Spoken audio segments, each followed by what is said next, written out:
22મી જાન્યુઆરીના રોજ અયોધ્યામાં શ્રી રામ મંદિરના ઉદ્ઘાટન દરમિયાન તેના ઉપયોગ માટે ગુજરાતના વડોદરા શહેરમાં 108 ફૂટ લાંબી અને 3.5 ફૂટ પહોળી અગરબત્તી ગોપાલક વિહા ભરવાડે બનાવી છે અને આ ભવ્ય અને ઐતિહાસિક પ્રસંગ માટે બનાવવામાં આવેલી અગરબત્તીનું વજન 3500 ગ્રામ છે। તરસાળી વિસ્તારમાં રહેતા વિહાભાઈ ભરવાડ પોતાના ઘરની બહાર છેલ્લા 6 મહિનાથી એકલા હાથે આ અગરબત્તી બનાવી રહ્યા છે।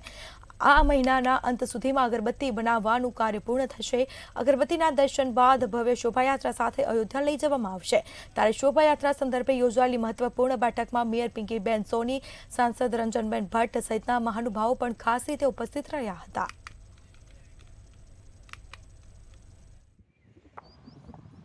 સંસ્કારી નગરી વડોદરા અને વડોદરા શહેરમાં એવા આપણા ભક્તિભાવવાળા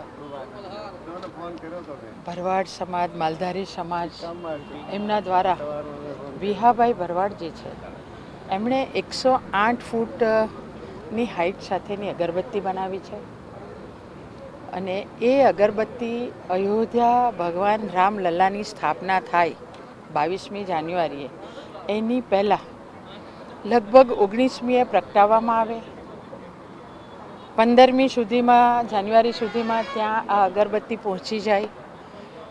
તો આજની આ બેઠક એટલા માટે રાખવામાં આવી છે